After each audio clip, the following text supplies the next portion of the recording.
هنا صوت المنتدى. صوت المنتدى بث إذاعي يأتيكم يومي الأربعاء والسبت من كل أسبوع، وفي الأوقات من 8 إلى 9 مساء أيام الأربعاء، ومن 9 إلى 10 مساء أيام السبت بتوقيت إريتريا. صوت المنتدى على الموجة القصيرة 15245 كيلو هرتز أو 19 متر باند. صوت المنتدى على مدى 24 ساعة في القمر الصناعي النايلسات ب8 درجات غربا، وعلى تردد 11678 للاستقطاب الرأسي. صوت المنتدى إعلام مستقل وحوار وطني بناء. صوت المنتدى.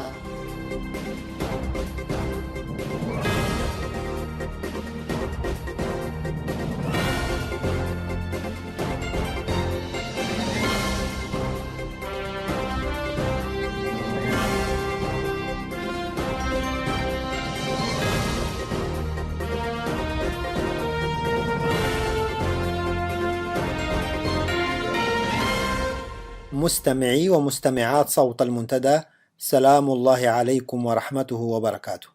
سأصحبكم أنا صلاح محمد زين في ساعة اليوم الأربعاء 8 يوليو 21 من شهر رمضان المبارك. كالمعتاد سأوافيكم بعد فاصل قصير بنشرة الأخبار، ثم تعليقا تحت عنوان مآرب رأس النظام من إعادة نشر تسريبات ويكيليكس. بعدها نتابع اللقاء الذي أجراه الزميل يوسف إبراهيم بوليسي مع الناشط الحقوقي والمدني الأستاذ سليمان آدم حسين. متابعة طيبة ومفيدة أرجوها لكم.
صوت المنتدى.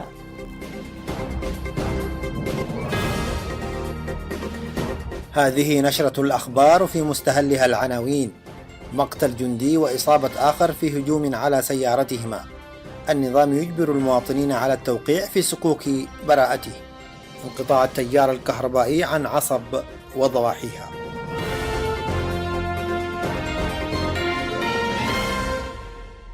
إلى تفاصيل النشرة. شن مجهولون في 22 من يونيو الماضي هجوما على سيارة تويوتا يستقلها جنديان، قتل أحدهما في الحال ويدعى بنيام عقباي من الفرقة 65، وأصيب الآخر بجروح بليقة في الطريق ما بين تسني وقرست. ووفق المعلومات المسربة من الاستخبارات الإريترية، فإن منفذي الهجوم يرجح انتمائهم إلى حركة الكنامة المسلحة. استدعت إدارات الأحياء والضواحي بالإقليم الأوسط يوم الاثنين 6 من يوليو الجاري جميع المعلمين والمعلمات للحضور لمكاتب الإدارات والتوقيع على إقرارات معدة سلفا تفيد بأن الموقع على الإقرار انضم للجيش الشعبي بمحض إرادته، وسيتلقى التدريب التنشيطي رغبة منه في العمل الطوعي. جاء ذلك في إطار إعداد السلطة الاستبدادية لدورة التدريب التنشيطي لمنتسبي الجيش الشعبي الخاصة بالمعلمين وعمال قطاع التعليم. ووصف ناشطون معارضون في الداخل هذا الإجراء بالشاذ، وأنه يعد خطوة غير مسبوقة تستكتب فيها الحكومة مواطنيها وتجبرهم على التوقيع في صكوك تثبت أنها لم تمارس ضدهم ملزمات التجنيد الإجباري. إلى ذلك شددت الإعلانات المعلقة في جميع اللوحات على ضرورة ملء الاستمارات والتوقيع على الإقرارات، خصوصا بالنسبة للسيدات والإناث من العاملات في قطاع التعليم، وذلك توطئة للذهاب إلى مواقع التدريب في منتصف يوليو الجاري. أكدت مصادرنا من إقليم جنوب البحر الأحمر انقطاع التيار الكهربائي عن مدينة عصب وضواحيها منذ أكثر من أسبوع نتيجة للأعطال في مولدات الكهرباء الثلاثة بالمدينة، التي يشكو سكانها من شح الخدمات وندرة المواد الغذائية التي كانت تأتي من اليمن، وتعثر ذلك وانقطع بعد الأحداث الأخيرة التي يشهدها اليمن. وتعاني كافة مناطق الإقليم من مشكلات عدة بسبب سوء الإدارة والتهميش المقصود من قبل المركز في أسمرة. نهاية النشرة. صوت المنتدى.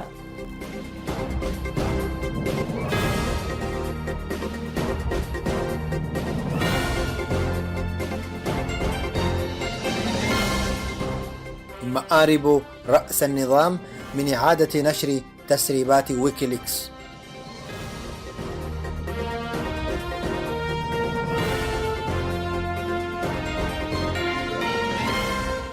في سابقة هي الأولى من نوعها، أقدمت صحيفة إريتريا الحديثة في عددها الصادر يوم الجمعة 26 يونيو بإعادة نشر لبعض الوثائق التي نشرها موقع ويكيليكس، وتكشف الوثائق المختارة بدقة عن علاقات لبعض السياسيين الإريتريين مع السفارة السعودية، وتشير بوضوح إلى الاهتمامات السعودية بالعمل الاستخباري في إريتريا، وبعضها يدمغ علاقة إريتريا بإسرائيل ورؤيتها نحو العلاقات مع واشنطن.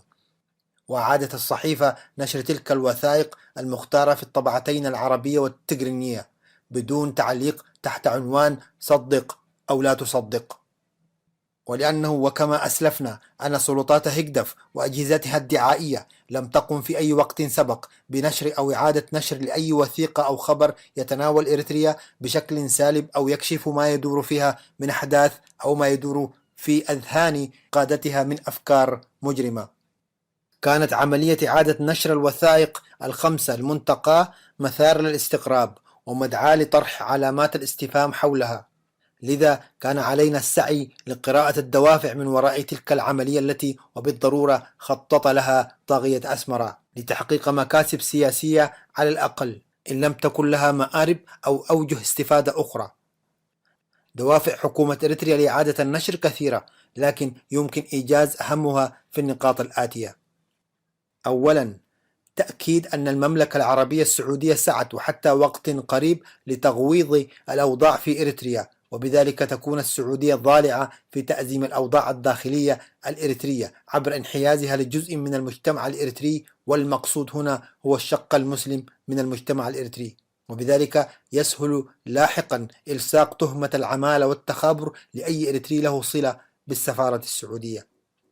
ثانيا، هدفت العصبة الحاكمة إلى تأكيد ذلك الاهتمام الاستخباري السعودي بالاستناد على رسالة معنية بشأن داخلي خاص بعلاقات أحد موظفي السفارة وهو السعودي مع زملائه، لكن التفاصيل الواردة في الرسالة تبين كيف يجب أن تكون مساعي تجنيد المصادر وتحقيق اختراق للمجتمع الإريتري بالذات المسيحي منه. ثالثا، في اهتمام الحكومة الإريترية بإعادة نشر جزء منتقى من الوثائق رسالة واضحة إلى السعودية مفادها أن الفترة السابقة تم فيها ما تم، وعلى الإدارة السعودية الجديدة تصحيح ذلك المسار في علاقاتها مع إريتريا، كما أن عليها أن تدفع ثمن تلك المواقف بمزيد من التعاون مع الحكومة الإريترية وبمزيد من الهبات الإرضائية. وأما إن جاء التعاون في الملفات الأمنية فهذا ما تريده إريتريا، وهذا ما تجاوبت السعودية معه بشكل محدود حتى الآن، لكن ما أقدمت عليه قيادة هيجدف الآن يمكن أن يجعل الأجنحة السعودية المتحمسة للتعاون مع حكومة أفورقي تعيد حساباتها، وتعلم أنه شخص غير مأمون الجانب يجلس على قمة نظام لا عهود له. رابعا، وفق مجريات الأحداث العالمية يمكن القول أن موقف الحكومة الإريترية الحالي لا يخلو من شبهة التواطؤ ضد السعودية وبقية دول الخليج، أو تعضيد الموقف الأمريكي، أو محاولة الاستفادة منه عبر إطلاق إشارات أن إريتريا ليست مع السعودية بالكامل. وهذا أيضا سيريح أصدقاء سياس من الإيرانيين في نفس الوقت الذين اختفوا من المشهد مؤقتا بالاستناد على الرأي الذي يقول إن تسريبات ويكيليكس خلفها الإدارة الأمريكية نفسها، وأنها استهدفت السعودية هذه المرة بغرض الضغط ولدفعها لمراجعة موقفها لما تعتقد أنه سياسات متذبذبة للرئيس أوباما تجاه دول الخليج، والتي لا تقيم وزنا لمصالحها الاستراتيجية. خامسا، وعلى الصعيد الداخلي تحاول العصبة الحاكمة تجيير الموقف وإقناع الشعب الإريتري بأن المعتقلين السياسيين تم احتجازهم بعد أن ثبتت عليهم تهم مماثلة لما تؤكده الوثائق المسربة في ويكيليكس التي تناولت ما تم بين السيد عبد الله جابر مسؤول الشؤون التنظيمية فيما يسمى بالجبهة الشعبية للديمقراطية والعدالة، والمعتقل الآن منذ 21 يناير 2013، وبالتالي توطئة لمحاكمتهم أو توجيه النائب العام بفتح دعاوي قضائية بحق من وردت أسماءهم في الوثائق. ولن تخلو تلك الاتهامات من تهم بتلقي بعض القيادات السياسية أموالا من السعودية، خصوصا وأن بعض المعتقلين الذين أمضوا سنوات طويلة رهن الاعتقال كان جزء منهم يعمل في منظمات إغاثية ومعاهد ومدارس كانت تدعمها المملكة دعما علنيا وتحت نظر وإدارة الحكومة الإريترية نفسها. أما السبب السادس والأهم فهو أن نشر الوثائق في ويكيليكس تزامن مع مطالب دولية بشأن المعتقلين السياسيين ومجمل أوضاع حقوق الإنسان في إريتريا. عليه جاء تزامن إعادة نشر الوثائق في الصحف الإريترية يوم 26 يونيو مع تظاهرة الجماهير الإريترية الهادرة والمؤيدة لمحتويات تقرير اللجنة الأممية المعنية برصد انتهاكات حقوق الإنسان في إريتريا. لذلك كان أحد الأهداف المهمة هو تشتيت الانتباه وصرف نظر الجمهور الإريتري في الداخل عن متابعة تلك الوقفات الجسورة لإخوتهم في الخارج. لكن وعلى عكس ما أرادت طغمة الهجدف، قام الجمهور الإريتري الواعي لقضيته والمستنير والمدرك لألاعيب الحكومة المجرمة بمتابعة هميمة لمجريات الوقفات الوطنية في الخارج، وتتبع محطات البث الإذاعي والمواقع الإلكترونية الإريترية ونقل الأخبار لمن فاتهم المتابعة. وبذا أصبحت الوقفات المؤيدة لبسط الحقوق الإنسانية في إريتريا ممتدة لجمهور الداخل ومستمدة من أخوتهم في الخارج. وجاءت آراؤهم حول البالونة التي أطلقتها صحف النظام مخالفة لما قصدت عصبة هجدف عندما قررت إعادة نشر بعض من وثائق ويكيليكس، حيث قللت معظم الآراء من أهمية المعلومات التي كشفتها الوثائق السعودية، وأشارت إلى أن القضية ضخمت أكثر من اللازم وليس هناك أي داعي أو معنى لإعادة نشرها في الصحف الإريترية بعد التطور المشهود في العلاقات بين البلدين. كما أن هنالك عددا ليس بقليل يرى أن وراء موضوع إعادة النشر ما وراءه، ولن يكون ذلك في صالح تطوير العلاقات الإريترية السعودية. ومعلوم أن المجموعة الحاكمة في إريتريا ليست في محل اختيار بالنسبة للموقف من الحرب في اليمن لأنها أجبرت على ذلك. عليه لن يكون لديها مساحات لمناورات أخرى يمكن أن تتحرك فيها للحصول على رضا غربي، لأن ألاعيبها أصبحت مكشوفة. كما أن الأغلبية من الجماهير الإريترية ترى أن إعادة نشر الوثائق في هذه المرحلة الحرجة التي تمر بها البلاد يهدف إلى إثارة نزعات طائفية، فضلا عن كونها تسيء إلى المملكة العربية السعودية وللسياسيين الذين تم ذكر أسمائهم، مع ترجيح بأن الوثائق مزورة. ويدركون أن تسريبات ويكيليكس تمثل رسائل ضغط على السعودية، وبعض هذه الوثائق مزورة وتم نشرها على مواقع التواصل الاجتماعي لأغراض الاستهداف السياسي من مختلف الجهات.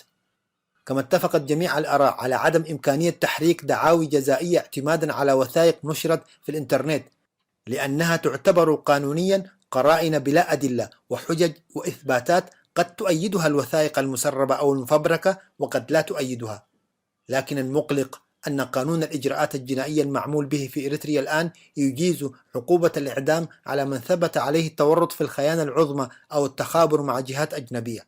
والمقلق أكثر أن الجميع من مواطني إريتريا من معتقلين سياسيين أو دعاة حقوق أو مناصري الديمقراطية والسلام والعدل يواجهون نظام قمعي مجرم لا يستند إلى حق أو قانون أو أخلاق.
أعزائي المستمعين، سعدتم مساء. شهدت الأسابيع القليلة الماضية الكثير من الأحداث الهامة فيما يتعلق بالشأن الإريتري، كان أهمها مناقشة قضية حقوق الإنسان في إريتريا في أروقة الأمم المتحدة، متمثلة في الدورة 29 لمجلس حقوق الإنسان، وتنظيم الإريتريين لمظاهرة كبرى في جنيف اعتبرها الكثير بأنها نقلة نوعية في العمل المعارض في المهجر، وتزامنت مع مظاهرات أخرى في عدة بلدان من ضمنها الولايات المتحدة وإثيوبيا. ثم عقب ذلك تجديد مجلس حقوق الإنسان في 2 يوليو الجاري لمهام لجنة تحقيق حول حقوق الإنسان والمقرر الخاص لحقوق الإنسان في إريتريا، وهي محطات تسارعت أحداثها. لتسليط الضوء حول هذه المحطات وغيرها من المحاور، نلتقي أعزائي المستمعين بالأستاذ سليمان حسين، الناشط الحقوقي الإريتري ورئيس منظمة سدري، وأحد الناشطين الذين خاطبوا مجلس حقوق الإنسان يوم 24. فأهلا بك أستاذ سليمان حسين. أهلا وسهلا يوسف، وأهلا بالمستمعين، وكذلك أحيي فريق البرنامج. شكرا لك أستاذ سليمان. فلنبدأ أيضا أولا فلنبدأ حوارنا من آخر الأحداث. ماذا يعني تجديد العمل للجنة التحقيق حول حقوق الإنسان في إريتريا، وكذلك تجديد العمل للمقرر الخاص حول حالة حقوق الإنسان في إريتريا؟ ماذا يعني ذلك؟ شكرا أخي يوسف. لو تسمح لي قبل ما أدخل في التجديد وما يعنيه، بودي أن أعطي خلفية بسيطة عن اللجنة نفسها. تفضل أستاذ. شكرا.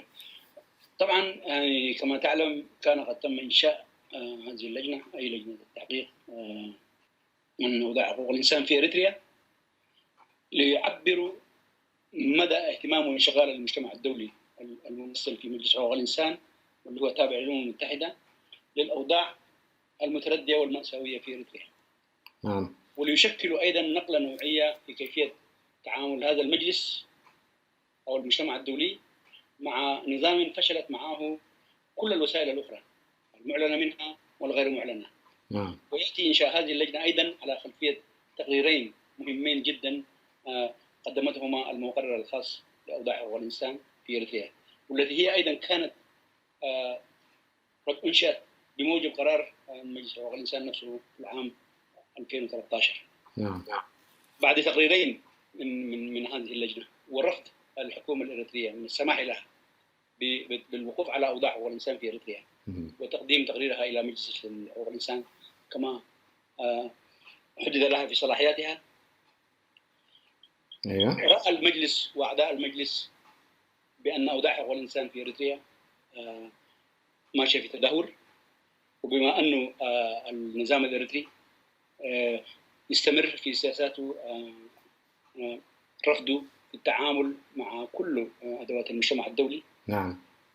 ورأى أن يرفع السقف في التعامل معه، وبالتالي كان إنشاء هذه اللجنة عبارة عن تصعيد في التعامل ورفع طريقة التعامل سقف طريقة التعامل المجلس مع الحكومة الإريترية.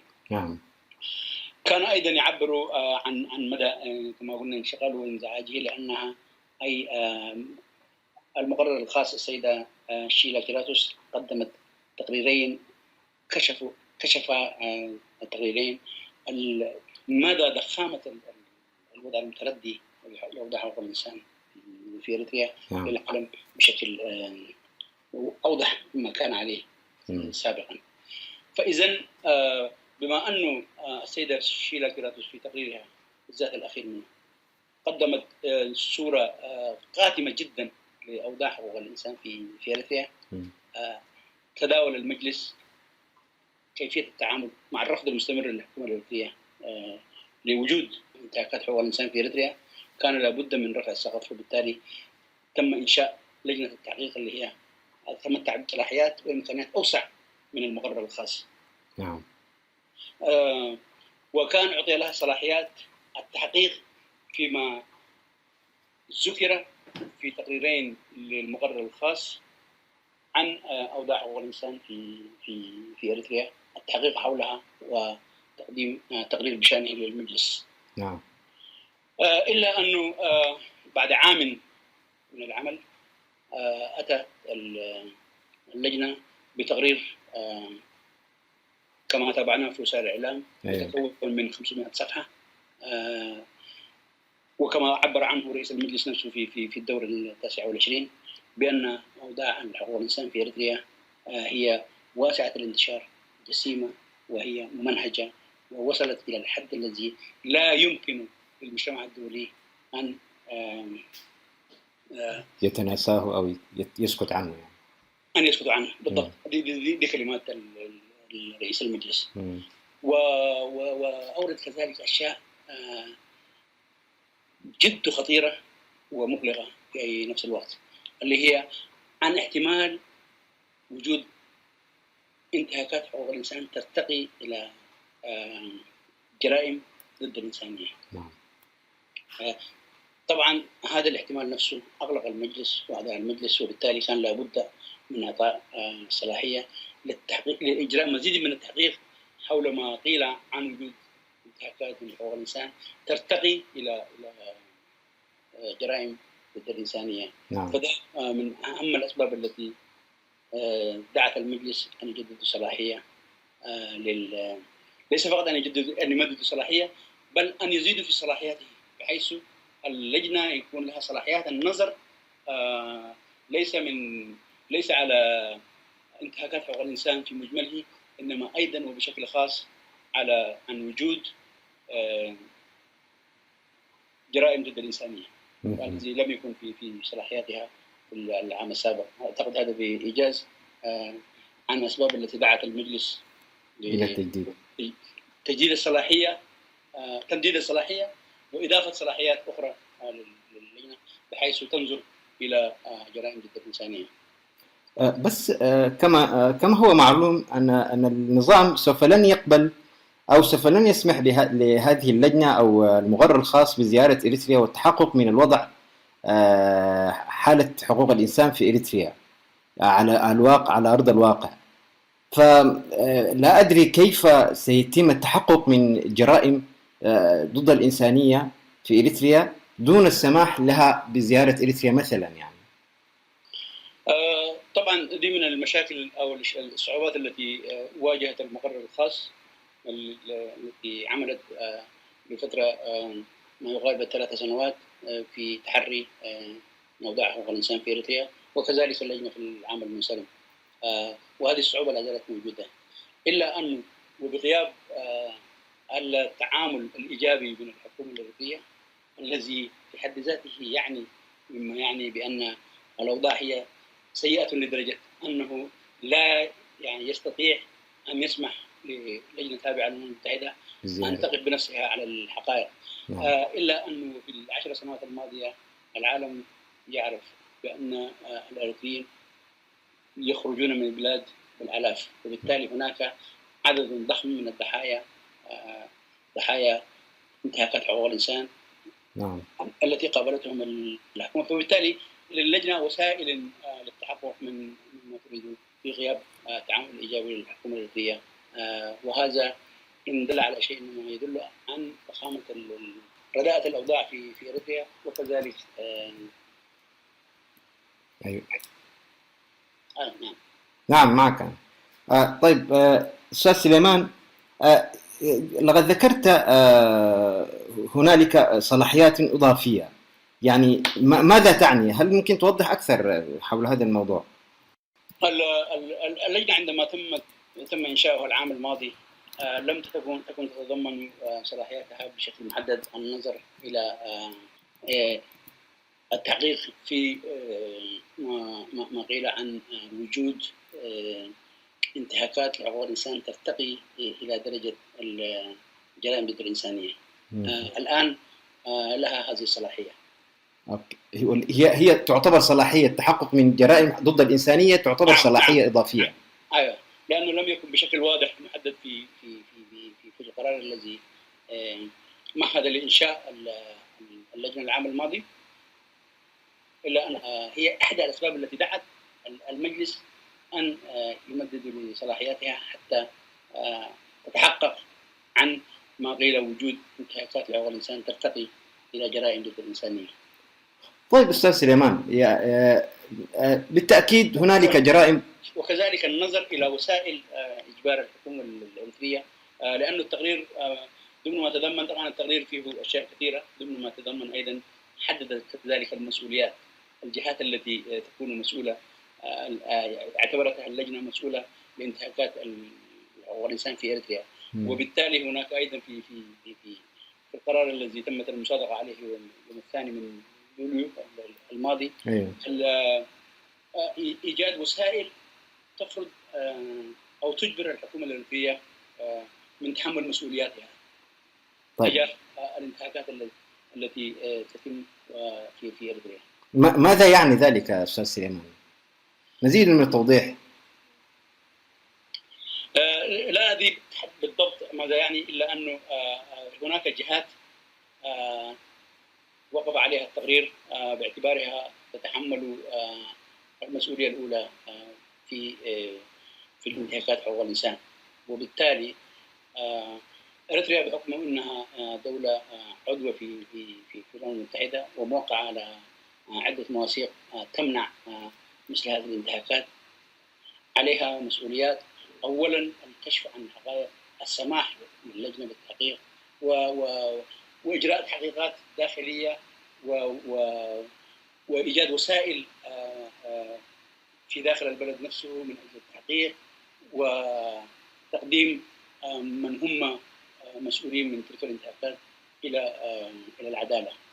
كل هذا يتضمن وسائل إجبار الحكومة أو إجبارها أن تتحمل مسؤولياتها وفقا لميثاق الأمم المتحدة. تقديمها إلى العدالة بما يعني تقديمها مثلا إلى المحكمة الدولية في لاهاي مثلا؟ ليس هذا معناته الأخ يوسف، معناته إلا أنه ممكن نرجع في الموضوع ده، لكن الحكومة الإغريقية بعد هذا التقرير هي مطالبة بكشف إجراء تحقيقات حول هذه الانتهاكات وتقديم من هم المسؤولين إلى أولا التعامل بشكل إيجابي وفقا للقانون مع اللجنة، وتقديم هؤلاء المسؤولين أمام المحاكم الوطنية.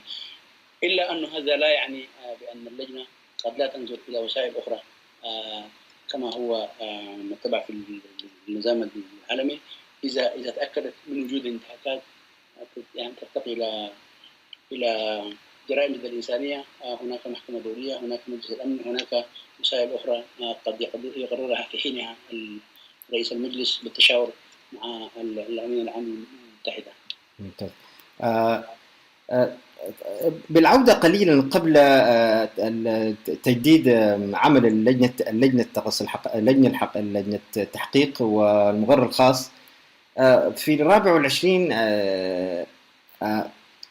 جرت هنالك مداولات للسفراء حول توصيات وقرارات ومسودة قرارات قدمها رئيس لجنة التحقيق. حدثنا عن هذه المداولات أستاذ سليمان. يوم في الرابع والعشرين، في الرابع والعشرين، نعم، في الرابع والعشرين كانت الجلسة الرسمية، لا أذكر هذه المداولات، لكن في الرابع والعشرين كانت الجلسة الختامية للجلسة التي بدأت يوم 23 اللي هي الجلسة الرسمية للمجلس نفسه. يوم 26 قصدي، يوم 26 هنا. يوم 26 لم يجتمع، لم تكن هناك جلسة رسمية في داخل مجلس حقوق الإنسان، إلا أنه كانت هناك جلسة تداولية بين السفراء. نعم. فلم يكن رئيس المجلس أو رئيس اللجنة الذي قدم شيء، إنما سفير جمهورية جيبوتي هو الذي تقدم بمشروع مسودة القرار للمجلس. وهذه الجلسة الهدف منها كان التشاور بين البعثات الدبلوماسية حتى يتم التداول حول المحتوى المضمون المسودة قبل تقديمها. فما يجدر بالذكر في هذه الأشياء هي هذه المسائل روتينيا أعضاء المجلس يقومون بجلسات تداولية مثل هذه قبل تقديم أي مشروع قرار للتصويت في الجلسات الرسمية، حيث يتم التداول أو التعديل أو غيرها. وكذلك الدولة التي تتبنى مشروع مسودة القرار حتى ترى مدى التأييد الذي تتمتع به، وإذا كان هناك حاجة للتعديل حتى يكون عندها العدد الأكبر من المساندين لمشروعها حتى يتم التصويت عليه كما تريد تلك المجموعة. نعم. دولة أو أكثر من دولة يأتون بمسودة وتناقش في مثل هذه الأروقة قبل تقديمها في الجلسة الرسمية. فالجدير يجدر بالذكر أن هذه التداولات رغم أنها هي غير رسمية إلا أنها تمهد لما سوف يحدث عندما تعقد الجلسات الرسمية. كما تعلم في الجلسات الرسمية السفراء الدول المعتمدة في مجلس حقوق الإنسان لا يسمح لهم التحدث إلا دقيقتين. نعم. أما في الجلسات الغير رسمية فيمكن أن يتحدثوا بإسهاب ويشرحوا الأسباب التي تكمن وراء المسودة نفسها، الهدف من أجله وماذا يريدون وهكذا. فبالتالي يحشد التأييد اللازم للمشروع القرار ويقرروا بعد ذلك إذا كان يقدموه أو ما يقدموه في المجلس. نعم. الملفت للنظر أنه في مثل هذه الجلسات كل الدول تعطي أهمية قصوى لمثل هذه الجلسات، لأنها تقدر تدافع أيضا عن موقفها في المجلس إذا كانت تعترض أو إذا كانت تأيد وهكذا. غياب البعثة الدبلوماسية في مثل هذه الجلسة كان هو الملفت للنظر، رغم أنه الجلسة كانت مليئة بالسفراء المعتمدين لمجلس حقوق الإنسان، وموضوع الأجندة لم يكن في أريتريا إلا أن السفير الأمريكي أو من ينوب عنه لم يكن موجودا، مما فسر لبعض الناس مدى الديسبريشن أو الإحباط الذي أو فقدان الأمل في أن البعثة الدبلوماسية تؤثر على ما فعاليات أو ما يحدث في المجلس، فكأنه كانوا يعني يبدو كأنه الأمور بالنسبة له كانت تحصيل حاصل ولم يحاولوا أبدا أن يؤثروا على الدول. على الأقل هذا ما كان يتداول بين الناس كما قدرنا قدر النظام أن يصاب بالإحباط خلال الشهر الماضي وبداية هذا الشهر. وكما تعلم الإحباط سببه أنه لم يستطع على الأقل أن يدافع عن نفسه، وغيابه عن أهم المداولات واللي هي ممكن التي يدافع عنها كما قلت، يعني أماكن ممكن المفروض يدافع عنها لكنه كان غائبا. وكذلك تظاهرة جنيف أيضا تعتبر إحباطا كبيرا بالنسبة للنظام.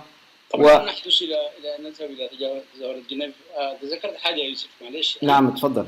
العام الماضي كنت في المجلس وحضرت كما حضرت جلسة 26 حضرت أيضا الجلسة التداولية اللي تمت قبل الجلسة التي تم اتخاذ القرار حول إنشاء لجنة تحقيق نفسها. نعم.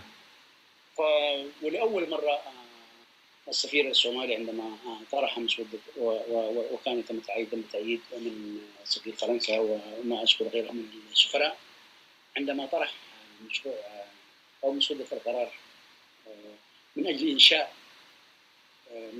لجنة التحقيق وضع حقوق الإنسان في هذه البعثة الدبلوماسية التي كانت موجودة. نعم. وأعضاء المجلس الذين أتوا ليتداولوا حول هذه المسودة جزء كبير منهم لم يكن على علم بمثل هذه المسودة، بالتالي كان نوع من التردد. إلا أن أداء البعثة الدبلوماسية في داخل الجلسة خلى الذين كانوا يترددون أو لم يكونوا يفهموا المغزى يقفون مع مشروع المسودة القرار الذي في النهاية مهد لإنشاء لجنة التحقيق.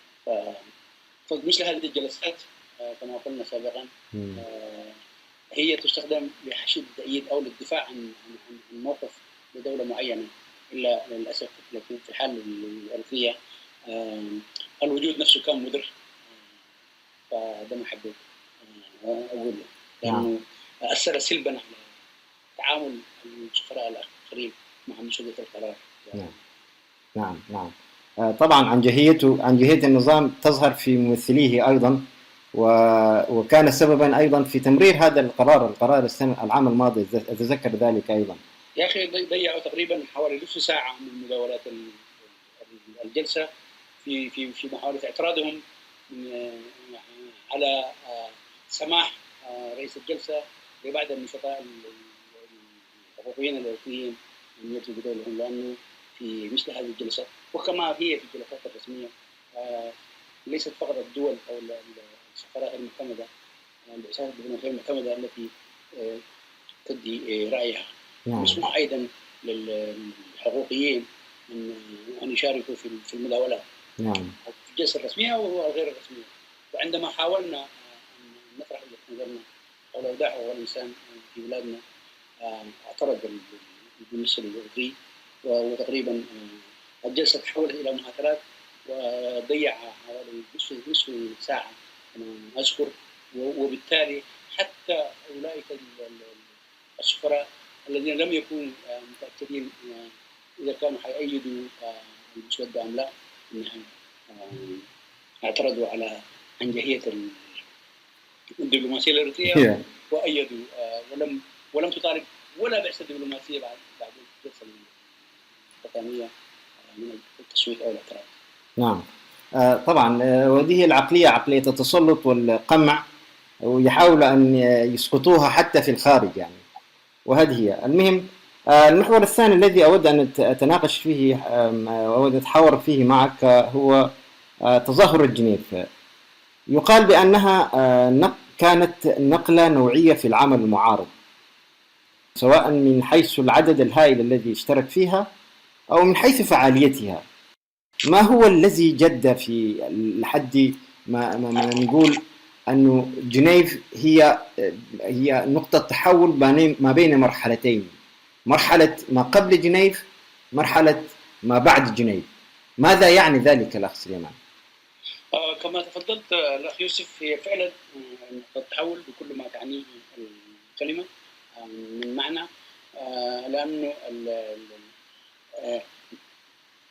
ما بعد جنيف سوف لا يكون كما كان قبل جنيف مطلقا. هذا اعتقادي واعتقاد كثير من الإريتريين وكذلك المراقبين، ولأسباب كثيرة.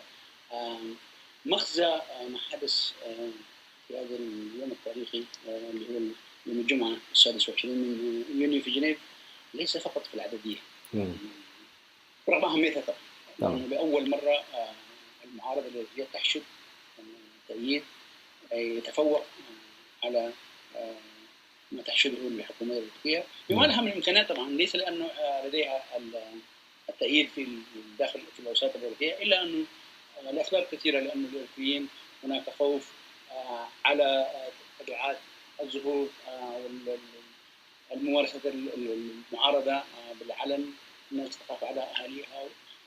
هناك كثير من الأسباب تجعل الأوروبيين لا يحتشدون الكبيرة، وبالتالي مقارنة الحكومة الأمريكية بما لها من سفارات والإمكانيات كانت تحشد عدد الأكبر، فبالتالي العدد والتفوق العددي لم يكن قليلا، لأنه على حسب التقديرات التي سمعناها أعتقد يفوق الضعفين ما حشدته الحكومة الأمريكية. نعم. هذا رغم أهميته لم يكن في نظري المهم في الموضوع. المهم في الموضوع أنه هناك أشياء الحكومة الأمريكية سوف لن تستطيع أن تقولها بعد 26. كانوا يدعون على أنه الحكومة المعارضة الأمريكية ليس لديها قبول في الشارع الإريتري، وهي الحكومة هي التي تتمتع بتأييد الشارع الإريتري أو الإريتريين في المهجر. يعني طبعا داخل شيء مفروض طبعا ما نتحدث عنه، لأن العراق هو دائما في الخارج، فدائما الحكومة كانت تدعي على أنه هي التي تتمتع، وتقول العالم كذلك أيضا هي التي تتمتع بتأييد الشارع. وهدف التظاهر الذي نظمته الحكومة 22 كان لإعطاء هذه الصورة للمجلس بأنها تتمتع بتأييد الشارع، فبالتالي ضربت هذه المقولة بأن الحكومة الأمريكية هي الوحيدة التي تستطيع حشد الأرضيين. الشيء الثاني الذي تغير هو ما كان يقال عن، طبعا كما تعلم الأخ يوسف في السنوات الأخيرة التقارير الدولية تقول بوجود ما يفوق 350,000 إريتري يعني هاجروا في العشر سنوات الأخيرة. نعم. ودل إن لم نكن كلهم، الغالبية العظمى منهم هم من الشباب الذين كانوا في الخدمة الوطنية. نعم. ودائما الادعاء كان على إنه الشباب الذين يهاجرون من إريتريا ليست لديهم أي قضاء مع الحكومة، هم مهاجرين لأسباب اقتصادية، هم يؤيدون الحكومة وهكذا وهكذا. بما أن المتظاهرين يوم 26 سواء كانوا المنظمين أو المتظاهرين أو الذين قادوا العمل أو الذين حركوا الشارع كلهم أو أغلبهم كانوا من الشباب، هذه المقولة أيضا سوف لن تتكرر. نعم. أيضا هناك شيء اللي هو الصورة لدي الإنسان الذي في الداخل عن إريتريا المهجر. يعني دائما هناك التلفزيون الذي ينقل المعلومات غير صحيحة عن وجود تأييد شعبي عارم للحكومة الأمريكية وسياساتها، وأن الحكومة الأمريكية أو إريتريا كدولة هي التي تتعرض إلى المؤامرات وغيرها. نعم. وبالتالي كان يحشد هذه يعني تسخير كل الإمكانيات الدولة للتظاهرات، حتى البعثات الدبلوماسية يعني لا تعمل أي عمل دبلوماسي سوى أنها تعمل للحشد التأييد الحشد المزعوم التأييد المزعوم للحكومة الأمريكية. فبالتالي هو كان تصدير صورة يعني مغايرة للحقيقة، يعني إلى داخل الإرثري، بحيث أن الإنسان الإرثري يتخلق عنده انطباع أنه الخارج واقف مع الحكومة الإرثرية. هذا الشيء سوف لا يتكرر أبدا. هناك أيضا شيء سوف لا يتكرر، نقطة أخيرة لو سمحت. لا تفضل. تعاون المجتمع الدولي مع شأن الإرثري سوف لن يكون كما كان عليه، لأنه كان واضح يعني بشكل جلي جدا ماذا الدعم الذي تمتع به التقرير اللجنة التدريب حقوق الإنسان مكونة من جموع الإرثريين في المحكمة. فكل هذه الأشياء أعتقد يعني أصبحت من الماضي، وفعلا جنيف 26 قد خلقنا إلى مرحلة جديدة سوف نفكر فيها يعني لفترات قادمة ونحللها وحتى نفهم مدلولها، إلا أنها فعلا هي بلا شك نقطة تحول. الأخ سليمان، عندما نقول أنها نقطة تحول، ما المفروض نفعله أو تفعله قوى المعارضة ومنظمات القوى المجتمع المدني من أجل استثمار هذا الحشد الجماهيري الذي تحرك إلى جنيف وحول الشارع الإريتري من حالة إحباط إلى حالة بتاعت أمل وأفق جديد؟ يعني ما المفروض تعمله هذه المنظمات أو التنظيمات السياسية؟ قبل ما نتحدث عن التنظيمات السياسية، طبعا يعني الحدث نفسه سوف لا شك يغير في فهم الحكومة الإريترية لأوضاعها نفسها، لأن بما أنه لما قلنا في السابق أنه فئة الشباب التي هي غالبية الشعب الإريتري والتي هي أكثر تضررا من سياسات الحكومة الإريترية طيلة 25 سنة، وبالذات من بعد مما مددت إلى أجل غير مسمى للخدمة الوطنية بلا حدود. الشباب هم المتضررين طبعا، في رأيتهم الشباب الذين يتضررون أكثر من غيرهم. نعم. مع العلم أن كل الإريتريين متضررين من كل الفئات يعني حقوق الإنسان، لأنها ومعلش نعود قليلا، الرئيس المجلس قال كل هذه الانتهاكات، سواء كانت القبض خارج الإطار القانونية، سواء كان الاغتيال القسري، سواء كان الاعتقال التعسفي، سواء كان عدم تقديم السجناء، كل هذا يتم، سواء كان الخدمة الوطنية الغير محدودة الأمد والتي هي شكل من أشكال العبودية، بما أنهم المجندين يعملون في مؤسسات تابعة للدولة بدون رواتب، وما يرتقي إلى الأشغال الرق. وهذا طبعا محظور من القوانين الدولية، وهذه القوانين أو المعاهدات التي تحذر العمل بدون أجر صادقت عليها الحكومة التي كل هذه الأشياء تتم في سياق وغياب كامل من سيادة القانون. نعم. يعني نحن نتعامل مع دولة كما قالها رئيس المجلس نفسه وأكد في تقريره، إريتريا تحكم ليس بالقانون إنما بالرعب. فكل هذه الانتهاكات تتم في سياق يتسم بغياب كامل لسيادة القانون. إذن الشباب الذين غالبية الشعب الإريتري في إريتريا لهم تواصل وجداني مع الشباب الذين هربوا من بطون من هذه الانتهاكات، فبالتالي الحراك الشبابي بهذا الشكل لا بد أن إذا كان هناك من يفهم في الحكومة الإريترية لا بد أن تكون وصلت الرسالة بأنه غدا سوف لن يكون كما كان أمس. ده بالنسبة للداخلي. ماذا يعني هذا للقيادات السياسية؟ ده سؤال جميل جدا. أعتقد في نظري كإنسان اللي يذهب يعني الذي يمشي في داخل النفق وهو يأمل وجود نور في نهاية النفق ولم يراه. نعم. وفجأة رأى هذا النور، وبالتالي الأمل نفسه الذي شفناه في جنيف خلق في الشباب الذين كل قطاعات الشعب الإريتري وكل قطاعاته، هذا في حد ذاته يخلق طاقة إيجابية في العمل المعارض. في شيء أكدوا ثاني في الأخ يوسف، أنه الخلافات السياسية بين القوى السياسية هو أمر طبيعي. المفروض ما تكون سبب في أن الخلافات تتصدر وتتراجع على الأرضية المشتركة. جنيف أكدت أنه عندما يلتقوا الاثنين على الأرضية المشتركة يقدر يعمل المستحيل. وبالتالي يدعى القيادات السياسية والمدنية الأمريكية من ضرورة التركيز على الهدف المشترك اللي هو لأن شعار جنيه 26 كان واحد. اللي هو نريد سيادة القانون في أفريقيا، نريد الكرامة، نريد العدالة في أفريقيا. هذه المسائل لا يمكن الاختلاف عليها، وبالتالي تقدر تشكل أرضية للعمل المشترك.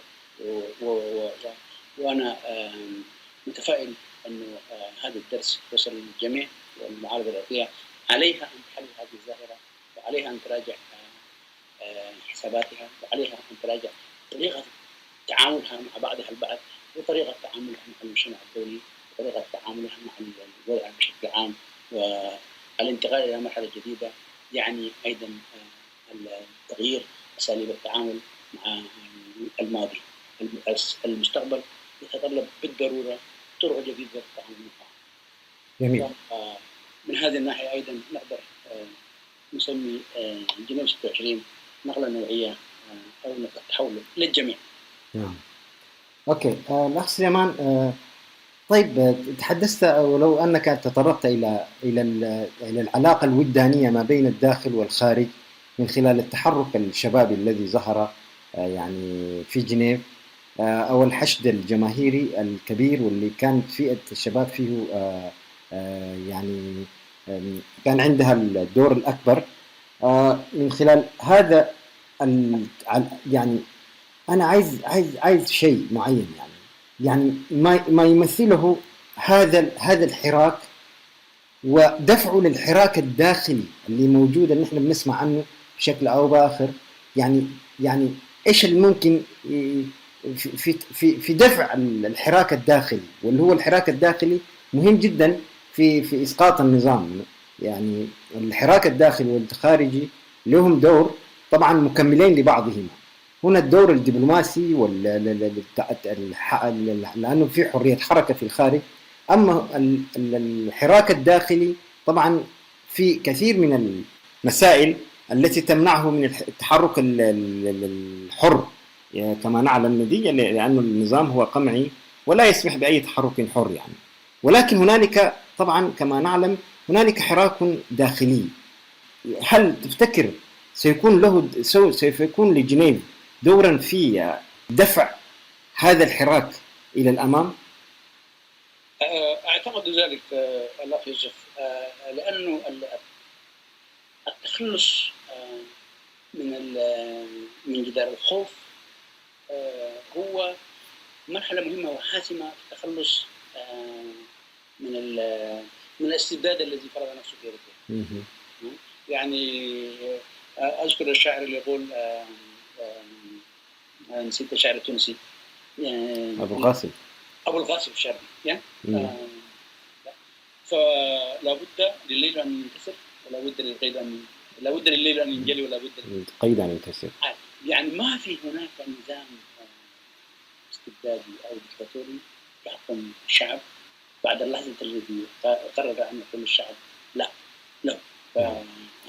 وحتى يقولوا لا بد أن يكون قد تخلص من الخوف. وجنيف كانت محطة من تلك المحطات التي أعلن فيها الشعب الأمريكي بأنه ليس هناك ما يخاف منه. فهذا الروح نفسها، روح التحدي للطغيان، أعتقد لها مردود إيجابي على كل الأصعدة. أنت تحدثت عن الحراك الداخلي. الحراك الداخلي عمره ما توقف من حركة المقاتلين عندما رأوا بأن هناك نوع من محاولة مصادرة إنجازات الثورة لصالح فئة نظاما استبدادي. المناضلين هم الذين بدأوا العراق. نعم. وهناك بقى كذلك جرح التحرير ومجموعة 15 ومجموعة الفورتو والمجموعات التي لم نسمع عنها، وكل هذه الحراك يتواصل ويتصاعد، ولا بد أن يستفيد من هذا الزخم الجماهيري ومن هذا التحدي للاستبداد الذي بدأ في جنيف وحيكون موجود في إريتريا. فبالتالي هذا الزخم سوف يغير أشياء كثيرة في الثقافة. نعم أستاذ سليمان. الحديث معك شيقا أستاذ سليمان، ولكن يبدو أن الزمن سوف لن يسعفنا أكثر من ذلك، وسيكون لنا ستكون لنا إن شاء الله لقاءات أخرى وحوارات حول مسائل متعددة مختلفة، بما أنك أيضا إنسان نشط في كل المحاور. نتمنى أن نلتقي أكثر ونلتقي وعلى الأقل نتواصل مع المستمع الإريتري في الداخل وفي الخارج، ويتم تنويره بكل التحركات التي تمس قضيته وإسقاط النظام. الشكر لك أستاذ سليمان، وإذا كان هنالك أي كلمة تود أن تقدمها. وأنا أيضا سعدت بحوارك وطريقة إدارتك للحوار.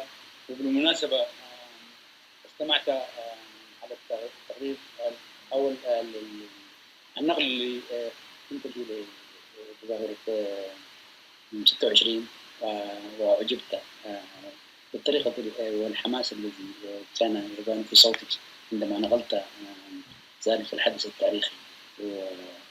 وأشكرك على وأشكرك على إتاحة هذه الفرصة، وأشكر جميع زملائي في فريق البرنامج الذين يقومون بعمل جبار، وشكرا جزيلا. شكرا أستاذ سليمان، إلى اللقاء. صوت المنتدى.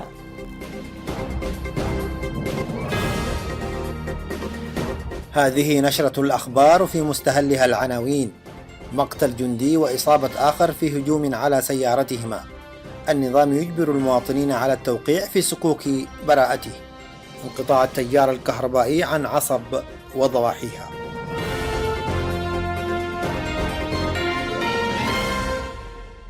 إلى تفاصيل النشرة. شن مجهولون في 22 من يونيو الماضي هجوما على سيارة تويوتا يستقلها جنديان، قتل أحدهما في الحال ويدعى بنيام عقباي من الفرقة 65، وأصيب الآخر بجروح بليقة في الطريق ما بين تسني وقرست. ووفق المعلومات المسربة من الاستخبارات الإريترية، فإن منفذي الهجوم يرجح انتمائهم إلى حركة الكنامة المسلحة. استدعت إدارات الأحياء والضواحي بالإقليم الأوسط يوم الاثنين 6 من يوليو الجاري جميع المعلمين والمعلمات للحضور لمكاتب الإدارات والتوقيع على إقرارات معدة سلفا تفيد بأن الموقع على الإقرار انضم للجيش الشعبي بمحض إرادته، وسيتلقى التدريب التنشيطي رغبة منه في العمل الطوعي. جاء ذلك في إطار إعداد السلطة الاستبدادية لدورة التدريب التنشيطي لمنتسبي الجيش الشعبي الخاصة بالمعلمين وعمال قطاع التعليم. ووصف ناشطون معارضون في الداخل هذا الإجراء بالشاذ، وأنه يعد خطوة غير مسبوقة تستكتب فيها الحكومة مواطنيها وتجبرهم على التوقيع في صكوك تثبت أنها لم تمارس ضدهم ملزمات التجنيد الإجباري. إلى ذلك شددت الإعلانات المعلقة في جميع اللوحات على ضرورة ملء الاستمارات والتوقيع على الإقرارات، خصوصا بالنسبة للسيدات والإناث من العاملات في قطاع التعليم، وذلك توطئة للذهاب إلى مواقع التدريب في منتصف يوليو الجاري. أكدت مصادرنا من إقليم جنوب البحر الأحمر انقطاع التيار الكهربائي عن مدينة عصب وضواحيها منذ أكثر من أسبوع نتيجة للأعطال في مولدات الكهرباء الثلاثة بالمدينة، التي يشكو سكانها من شح الخدمات وندرة المواد الغذائية التي كانت تأتي من اليمن، وتعثر ذلك وانقطع بعد الأحداث الأخيرة التي يشهدها اليمن. وتعاني كافة مناطق الإقليم من مشكلات عدة بسبب سوء الإدارة والتهميش المقصود من قبل المركز في أسمر. صوت المنتدى. بهذا وصلنا وإياكم إلى ختام ساعة اليوم، وحتى نلتقي وإياكم في الأسبوع المقبل كونوا بخير، وإفطارا شهيا وصياما مقبولا. الأولى.